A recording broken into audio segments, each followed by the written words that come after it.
Voltamos e a gente continua a repercutir o resultado das eleições. Quem conversa com a gente é o professor da Unesp, o historiador Maximiliano Vicente. Max, muito obrigada por sua presença aqui no Unesp Notícias. É um prazer, Larissa, estar aqui. Max, vamos começar falando pela formação da Câmara. Dos 17 atuais vereadores, 3 estavam envolvidos com candidaturas a prefeito e vice, 2 não disputaram, então eram 12 que tentavam a reeleição. 9 se reelegeram. Como você avalia essa disposição da população em apostar nos mesmos nomes e como você definiria o perfil dessa nova Câmara? Bom, Larissa, nós podemos começar pela segunda pergunta e depois voltamos para a primeira. Evidentemente que a ausência de grandes partidos e tradicionais como é o PCdoB e o PT vai repercutir muito na Câmara Municipal, né? De tal forma que eu poderia falar tranquilamente que nenhum partido com posição radical ou uma posição um pouco mais crítica chegou à Câmara Municipal. Portanto, se espera, vamos dizer, desde um ponto de vista ideológico, uma Câmara um pouco mais do lado direito, conservador, tradicional, ou seja, muito ligada àquilo que seria as questões do equilíbrio, enfim, né? Civilidade, não uma postura radical de crítica sistemática, seja qual for o prefeito, né? E evidentemente que a população ficou respondendo aquilo que já estávamos anunciando de alguma forma, né? O contexto nacional repercutindo no âmbito local, né? Como que isso se passa na eleição municipal? Se passa de uma forma muito simples, né? Não conta tanto essa, vamos dizer, identidade ideológica, mas sim acreditar nas pessoas. Ou seja, se você reparar quem chegou, não dos novos, mas os que já estavam, todos eles tinham já uma passagem, ou seja, têm nomes consolidados, as pessoas conhecem o que eles fizeram, né? De alguma forma já estão identificados com eles, e é isso que acaba pesando, não tanto o componente ideológico ou o componente partidário, né? Então, o municipal, sem dúvida nenhuma, é uma eleição, eu diria, a mais importante que nós temos, né? Porque é a que decide parte da nossa educação, saúde, transportes, infraestrutura, né? Depende do prefeito, não depende do governo estadual nem do governo federal. E essa identificação eu vejo um pouco preocupado, né? Com um pouco de preocupação, porque quando você estabelece amizade e conhecimento, muitas vezes você se esquece do que a Câmara realmente tem que fazer, que é fiscalizar, sim, o prefeito, mas também e essencialmente propor leis, legislar, não é? Nesse sentido, que me preocupa muito as propostas dos candidatos que foram eleitos. Não vi propositura de leis, mas sim uma vontade de participar, de trabalhar, né? Mas, enfim, só vontade no âmbito da política não é suficiente. Com certeza. E dos 3 que não conseguiram se reeleger, 2 deles estão entre os 6 mais votados. O Sakai, do PMB, ficou com a 3ª maior votação e o Roque Ferreira, do PSOL, com a 6ª maior votação. Eles não conseguiram porque os partidos não atingiram o quociente eleitoral, que foi pouco mais de 9 mil votos, mas são partidos que não se coligaram com outros partidos. Como que você avalia essa regra? Ela precisaria ser revista ou ela é justa? Não, tem que ser revista e o mais rápido possível, né? Porque a ideia inicial pela qual ela foi criada, né, diga-se de passagem, foi criada na administração do Cunha, né, lá no Congresso, lá em Brasília. Então, a ideia seria evitar que pessoas que não atingissem um mínimo de votação fossem eleitos, né?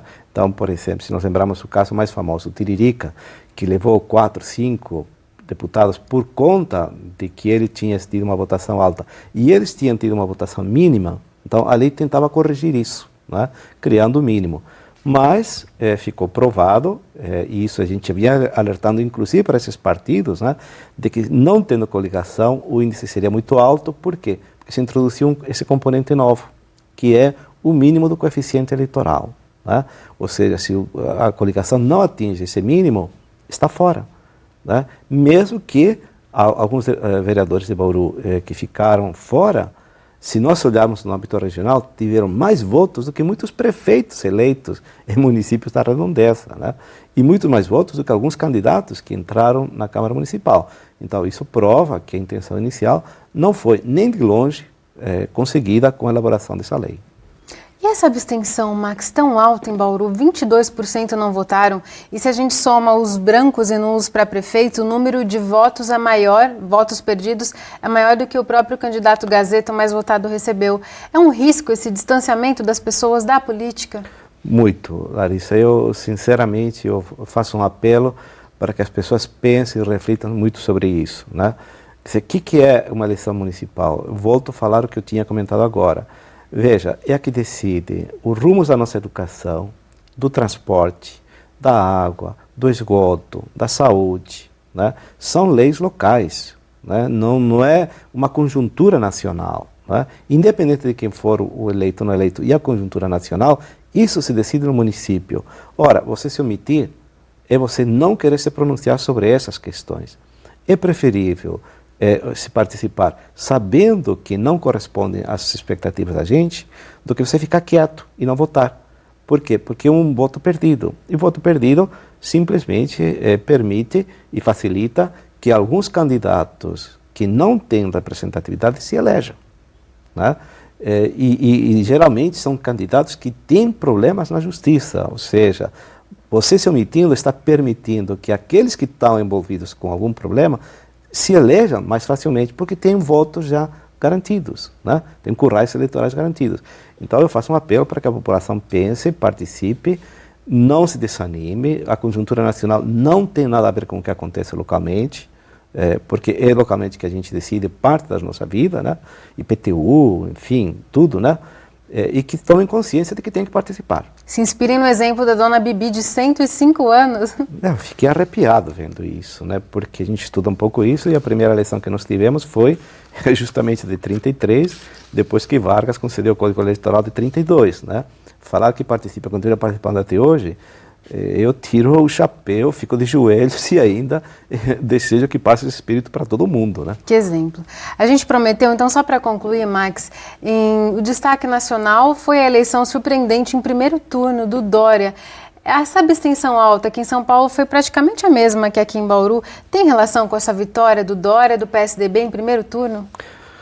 Olha, eu diria assim o seguinte, era quase que esperado essa vitória, né? Então o pessoal está aclamando como se fosse uma grande conquista. Não, isso já vinha sendo anunciado faz muito tempo, né?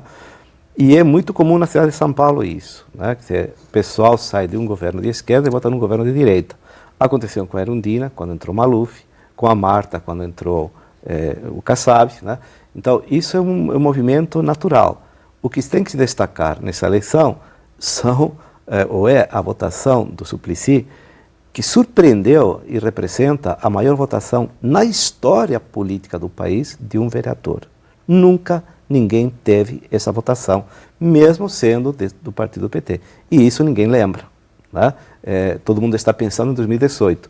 Mas vamos ater aos fatos e ressaltar aquilo também que aconteceu desde o outro lado, né? E a vitória o segundo lugar do Haddad e um reconhecimento imenso do trabalho dele, né? Porque veja quem que ele derrotou, o Russomano e a Marta, né? Então, vamos minimizar um pouco essa vitória, porque não é bem o que a mídia está tentando colocar, né? Basta lembrar que na comemoração do PCdoB, os grandes caciques do partido não compareceram. Ele não é bem aceito nem dentro do próprio partido. Vai enfrentar muitos problemas internamente, né? Enfim, claro, se reconhece a vitória, mas não com esse auge que alguns meios de comunicação estão colocando. Tá certo, Max. Muito obrigada por sua análise aqui no Nesp Notícias. Eu que agradeço a oportunidade.